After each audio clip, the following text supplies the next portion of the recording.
Hello guys welcome to the review of the movie Indian 2 or Bharathi 2 తెలుగులో actor by Kamal Haasan గారు. రివ్యూలోకి వెళ్ళే ముందు ఒక్కొక్క విషయం కూడా కారణం మన ఛానల్ సబ్స్క్రైబ్ చేసుకోకపోతే ఇప్పుడే సబ్స్క్రైబ్ చేసుకోండి. పక్కన బెల్ ఐకాన్ ఆల్లో పెట్టుకోండి. నా ఫర్దర్ వీడియోస్ మిస్ అవ్వకుండా చూడొచ్చు. చాలా మంది చూస్తున్నారు కానీ సబ్స్క్రైబ్ చేసుకోవట్లే. So please try to subscribe and click the bell icon also. Hello guys, నేను ఒక కోర్స్ క్రియేట్ చేసిన విషయం మీకు అందరికీ తెలిసిందే కదా, how to become a successful YouTuber and master in YouTube అని. అయితే ఆ కోర్స్ యొక్క స్టార్టింగ్ ప్రైస్ యాక్చువల్గా 3000 రూపీస్ పెట్టడం జరిగింది, అంటే 2999 అయితే పెట్టాను.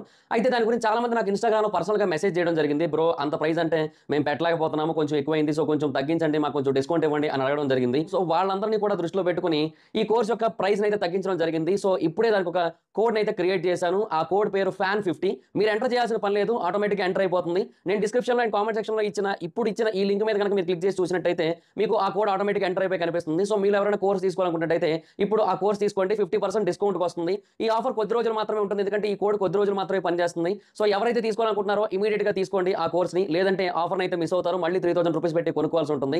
అండ్ ఎవరైతే ఈ యాడ్ ని చూస్తున్నారో వాడు కూడా కింద కామెంట్ సెక్షన్ లో FAN50 అని కామెంట్ చేయండి, ఎందుకంటే ఈ యాడ్ ని ఎంత మంది చూస్తున్నారో నేను తెలుసుకోవాలనుకుంటున్నాను. సో అందుకని ఇంట్రెస్ట్ ఉన్న వాళ్ళు డిస్క్రిప్షన్ లో అండ్ కామెంట్ సెక్షన్ లో దీని యొక్క లింక్ అయితే ఉంటుంది, ఇమీడియట్ గా దాని మీద క్లిక్ చేసి కోర్స్ తీసుకోండి. ఈ ఆఫర్ కొద్ది రోజులు మాత్రమే, గుర్తుపెట్టుకోండి. అండ్ ఇంకా ఇండియన్ 2 మూవీ గురించి చెప్పాలంటే అసలు ఏం లేదు, యావరేజ్ అని చెప్పొచ్చు. ఇంకా యావరేజ్ కంటే తక్కువే ఉంది మూవీ. బేసిక్గా సినిమాలో ఏదైనా ఒక పోర్షన్ బాగుంది అంటే లాస్ట్ 30 నిమిషాలు. అంటే ఆ లాస్ట్ 30 నిమిషాల్లో మనకి సిద్ధార్థ్ గారి ఎమోషన్ కనెక్ట్ అవుతుంటుంది. ఆ తర్వాత కమల్ హాసన్ గారి సైడ్ కూడా, అంటే భారతీయుడి సైడ్ నుంచి కూడా ఒక ఎమోషన్ వస్తుంది. సో అది కూడా బాగా కనెక్ట్ అవుద్ది. బేసిక్గా శంకర్ గారు ఈ సినిమాలో మంచి మెసేజ్ ఇచ్చారు, క్లియర్గా ఒక మంచి పాయింటే చెప్పాలనుకున్నారు. అండ్ లాస్ట్ 30 నిమిషాల్లో చెప్పారు కూడా.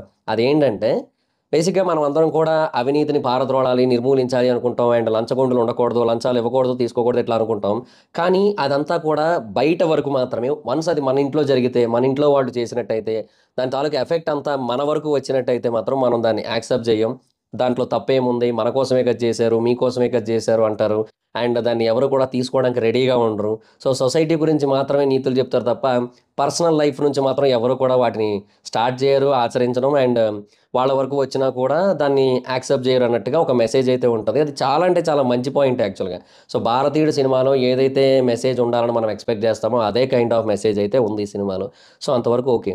కానీ దానికి ముందు మొత్తం సినిమాలు ఎంత 3 గంటలు, లాస్ట్ 30 నిమిషాల్లోనే ఇదంతా కూడా మనకు తెలుస్తుంది. దానికి ముందు 2.5 గంటల సినిమా అసలు ఏందో, ఎందుకుందో, ఎందుకు వెళ్తుంటుందో ఏమో, ఏం అర్థం కాదు అసలు.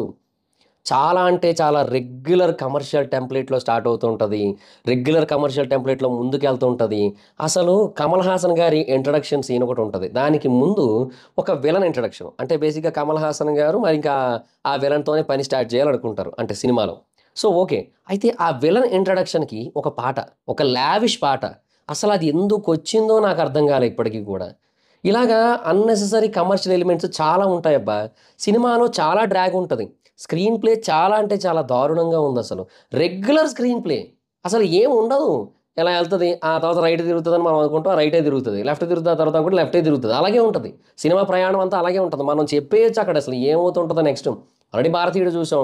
అండ్ 'భారతీయుడు' సంగతి పక్కన పెడితే ఇంతకుముందు ఇలాంటి మెసేజ్ ఓరియెంటెడ్ కమర్షియల్ సినిమాలు మనం ఎన్నో చూసాం. ఈ సినిమా చాలా సినిమాలు గుర్తు చేస్తుంటది కూడా. గెటప్‌ల పరంగానేమో 'విక్రమ్' గారిది 'కోబ్రా' గుర్తొస్తది. ఆ తర్వాత ఈ మెసేజ్ యాస్పెక్ట్‌లో, అంటే ఫస్ట్ హాఫ్‌లో ఏవైతే కొన్ని కొన్ని మెసేజ్ ఎలిమెంట్స్ ఉన్నాయో, వాటి ప్రకారంగా నాకు 'జవాన్' సినిమా గుర్తొచ్చింది నాకు. సేమ్ 'జవాన్‌లో' కూడా అంతే కదా! ఒక 4 మెసేజ్‌లు అయితే ఉంటాయి. ఆ 4 మెసేజ్‌లతో పాటు కమర్షియల్ ఎలిమెంట్స్ ఉంటాయి. ఈ సినిమా కూడా అంతే. చాలా మెసేజ్‌లు ఉంటాయి. వాటితో పాటుగా కమర్షియల్ ఎలిమెంట్స్ అయితే ఉంటాయి. సో, ఆ కమర్షియల్ ఎలిమెంట్స్‌ని ప్రాపర్‌గా బ్లెండ్ చేయలేదు. ఎక్కడా కూడా ఎమోషన్స్ అనేవి కనెక్ట్ కావు అసలు సినిమాకి సంబంధించి. ఫ్లాట్‌గా అలా ఒక ఎక్స్‌ప్రెస్ వేలో ఎళ్ళిపోతున్నట్టు ఎళ్ళిపోతూ ఉంటది అంతే. అంతకు మించి ఇంకేటి లేదు. అంటే ఎక్స్‌ప్రెస్ వే మీద ప్రయాణం బానే ఉంటది. కాకపోతే అది సినిమాలకి వర్కౌట్ కాదు. అంత ఫ్లాట్‌గా ఎళ్ళకూడదు సినిమాలు. సో, అదే జరుగుతది ఈ సినిమా విషయంలో. అండ్ ఇంకొకటేంటంటే 'ఇండియన్ 3' యొక్క ట్రైలర్ అయితే వదిలారు లాస్ట్‌లో. లాస్ట్‌లో ఆ 2 నిమిషాల ట్రైలర్‌లో మనకి కమల్ హాసన్ గారికి సంబంధించిన కొన్ని వింటేజ్ లుక్‌తో కూడుకున్న షాట్స్ అయితే చూపిస్తారు. అంటే ఆయన ఒకప్పుడు ఎలా ఉంటారో సో అలా చూపిచ్చారనమాట. సో మంచి గెటప్ అయితే ఇచ్చారు ఆయనకి. అండ్ కాజల్ గారి షాట్స్ కూడా అందులోనే ఉన్నాయి. నాకు తెలిసి 'వీరా' సాంగ్ కూడా అందులోనే ఉంటదేమో. సో పార్ట్ 3కి సంబంధించిన ట్రైలర్ వదిలారు కదా! అది చూసినప్పుడు నాకనిపిచ్చింది ఏంటంటే, ఈ 2 పార్ట్‌లని కలిపి ఒక సినిమాగా తీసేసుంటే అయిపోయేది అని. అంటే 'ఇండియన్ 2', 'ఇండియన్ 3' అని చెప్పి దీన్ని అనవసరంగా లాగి వదిలారు ఈ సినిమాని. అంత డ్రాగ్ చేయకుండా అదే ఫ్లాష్ బ్యాక్ యాస్పెక్ట్‌ని, అదే వార్ యాక్సెప్ట్‌ని, అంటే ఇప్పుడు బేసిక్‌గా వార్ ఆస్పెక్ట్ని సారీ. అయితే బేసిక్ ఇప్పుడు పార్ట్ 2 ఉంది కదా, ఇండియన్ 2, ఇదేమో జీరో టాలరెన్స్ అండ్ ఇండియన్ 3 ఏమో వార్ మోడ్. సో ఇవన్నీ కూడా ఒకటే సినిమాలో చూపించేసి ఉంటే అయిపోయేదేమో అనిపించింది నాకైతే. అలా కాకుండా 2 పార్ట్లుగా తీయాలి, అంటే 2 అండ్ 3గా తీయాలి అని చెప్పి దీన్ని లాగి లాగి లాగి వదిలిన ఫీలింగ్ అయితే వచ్చింది. సో చాలా డిసప్పాయింటింగ్ ఉంటుంది అండ్ ఆ ఎండింగ్ కూడా చాలా క్యాజువల్ ఎండింగ్ ఉంటుంది, ఎలాంటి క్లిఫ్ హ్యాంగర్స్ ఉండవు. అంటే తర్వాత పార్ట్ చూడాలనే ఎగ్జైట్మెంట్ని కలిగించేలాగా అసలు ఏమాత్రం ఉండవు.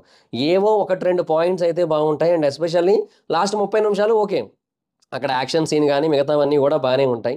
బట్ డెఫినెట్గా ఒక అబ్రప్ట్ ఎండింగ్ ఉంటుంది అండ్ ఏమాత్రం ఎంగేజింగ్గా లేని స్క్రీన్ ప్లే ఉంటుంది 2.5 గంటల పాటు.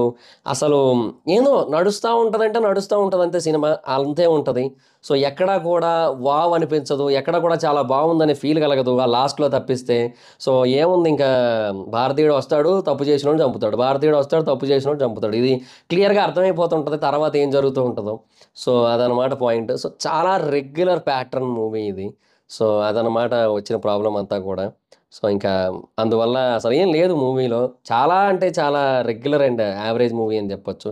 ఆ లాస్ట్ 30 నిమిషాలే కాపాడుతుంది ఆల్రెడీ సినిమాకి వెళ్ళిన వాళ్ళని, అంతే, అంతమించి ఇంకేమీ లేదు. సో అందువల్ల పెద్ద ఏం అనిపించలేదు సినిమా అయితే. అండ్ ఇంకా ఆర్టిస్టుల పర్ఫార్మెన్స్ విషయానికి వచ్చినట్టయితే కమల్ హాసన్ గారు చాలా బాగా చేశారు యాక్చువల్గా. కాకపోతే ఆయనకు ఒక గెటప్ సెట్ అవ్వలేదు, ఆయనకి ఇంట్రడక్షన్ గెటప్ ఏదైతే ఇచ్చారో అది సెట్ అవ్వలేదు. అది అంటే లాంగ్ హెయిర్తో ఉంది కదా, అదంత యాప్ట్ అయిన ఫీలింగ్ అయితే రాలేదు. ఆ తర్వాత షార్ట్ హెయిర్తో ఉన్నవి ఇవన్నీ కూడా యాజ్ ఇట్ ఈస్ బాగున్నాయి అండ్ గెటప్స్ కూడా బాగున్నాయి, వైట్ అండ్ వైట్ కానీ నేతాజీది కానీ ఇవన్నీ కూడా బాగానే ఉన్నాయి. బట్ ఏందో ఆయన పర్ఫార్మెన్స్ బాగానే ఉంటుంది కానీ ఆ సీన్స్లో అంత కనెక్టివిటీ ఉండదు. Zero emotional connectivity, zero tolerance కాదు, జీరో ఎమోషనల్ కనెక్టివిటీ. ఎక్కడ లాస్ట్ 30 నిమిషాల వరకు ఒక 2.5 గంటల పాటు ఆ చివరి 30 నిమిషాల కోసం భరించాలంటే చాలా కష్టం కదా. సో అది వచ్చిన ప్రాబ్లం అంతా కూడా ఈ సినిమాకి. అండ్ ఇంకా సిద్ధార్థ్ గారు ఉంటారు, ఆయన కూడా బాగానే చేశారు, ఆయనది కూడా కొంతవరకు ఇంపార్టెంట్ రోలే. ఎలా ఉంటుందంటే ఆయన సైడ్ నుంచి కూడా, అంటే ఆయన ఇంకొక 3 ఫ్రెండ్స్ ఉంటారు, కథ వాళ్ళతోనే స్టార్ట్ అవుద్ది, మధ్యలో వాళ్ళు ఎటో పోతారు, వాళ్ళకి సంబంధం లేనట్టు ఎటో వెళ్ళిపోతారు, మళ్ళీ ఎక్కడో వస్తారు మధ్యలో. అంటే ఆ 30 నిమిషాలు బాగుందని చెప్పే కదా, 30 నిమిషాల ముందు వస్తారనమాట, కొన్ని నిమిషాల ముందు. సో అక్కడ మళ్ళీ స్టార్ట్ అవుద్ది వాళ్ళ ట్రాక్. ఓకే, మళ్ళీ స్టార్ట్. ఈ గ్యాప్లో భారతీయుడిది ఏదో జరుగుతూ ఉంటుంది, భారతీయుడు సడన్గా మళ్ళీ ఎటో వెళ్ళిపోతారు, సైడ్ ట్రాక్ అయిపోద్ది భారతీయుడు కూడా. అది భారతీయుడు ఏమైపోయాడు, వాళ్ళు ఏమైపోయారు అనే ఫీలింగ్ వస్తుంటుంది ఆ టైంకి. సో ఇలాగా చాలా ఏమంటారు అబ్రప్ట్గా క్లారిటీ లేకుండా తీసిన ఫీలింగ్ అయితే ఉంటుందన్నమాట. సో దానివల్ల ఆర్టిస్టులు బాగానే చేసినా కూడా అంత అద్భుతంగా ఏమి అనిపించదు ఎక్కడ కూడా, వాళ్ళు బాగా చేశారనే ఫీలింగ్ అయితే రాదు, కానీ వాళ్ళు బాగానే చేశారు. ఆ సినిమాలో ఉన్న కనెక్టివిటీ ఏది లేదు, జీరో కనెక్టివిటీ కదా సినిమా. సో దానివల్ల ఆ పర్ఫార్మెన్సెస్ కూడా అంత ఎక్కువ మనకి, అది వచ్చిన ప్రాబ్లం. అండ్ ఇంకా డైరెక్షన్ విషయానికి వచ్చినట్టయితే డెఫినెట్గా శంకర్ గారిది హ్యూజ్ మిస్టేక్ అని చెప్పొచ్చు. అంటే ఒక పార్ట్గా తీసేయాల్సింది, ఆర్ లేదు 2 పార్ట్లుగా ఈ సినిమాని తీయాలి అనుకున్నట్టయితే దానికి తగ్గ స్క్రీన్ ప్లే ఉన్నట్టయితే ఓకే. అలా కాకుండా ఒక చిన్న స్టోరీని పట్టుకొని దాన్ని ఇంత చేస్తా 2 పార్ట్లు చేస్తా అంటే కాదు కదా. సో అది వచ్చిన ప్రాబ్లం. సో అందువల్ల ఇండియన్ 2 అసలు ఏం అనిపించలేం, శంకర్ గారిది ఎక్కువ ఫాల్ట్ కనబడుతుంది. అండ్ సాంగ్స్ అండ్ బీజిఎం విషయానికి వచ్చినట్టయితే అనిరుద్ కెరియర్లో one of the worst work అని చెప్పొచ్చు. యాక్చువల్ సాంగ్స్ అంత అద్భుతంగా ఏమీ లేవు, ఎక్కడా కూడా అంత ఎంగేజింగ్గా అంత బాగున్న ఫీలింగ్ అయితే ఇది రాదు. ఒక కంబ్యాక్ ఇండియన్ ఒకటి కొంతవరకు పర్లేదని చెప్పొచ్చు, మిగతా పాటలు ఏవి అంత గొప్పగా ఉండవు. వేరే పాట పార్ట్ 3లో వస్తుంది, అది గాజుల గారి సీన్స్ కూడా అందులోనే ఉంటాయి. అండ్ బీజిఎం అయితే 1-2 బీజిఎంలు తప్ప మిగతా అవన్నీ కూడా చాలా వరస్ట్గా ఉన్నాయి. ఏఆర్ రెహమాన్ గారు ఉంటేనే బెటర్ అని చాలాసార్లు అనిపించింది సీరియస్లీ, అది పరిస్థితి.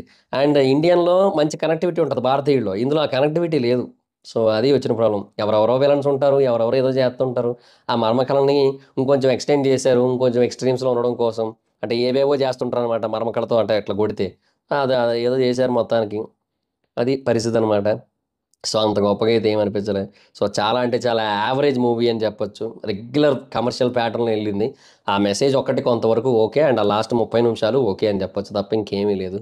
సో ఇంకా సోది లేకుండా ఒక ముక్కలో ఈ మూవీ గురించి చెప్పాలంటే ఇది శంకర్ గారి భారతీయుడు కాదు, శంకర్ గారు బాగా తీయుడు అని పెట్టాల్సింది.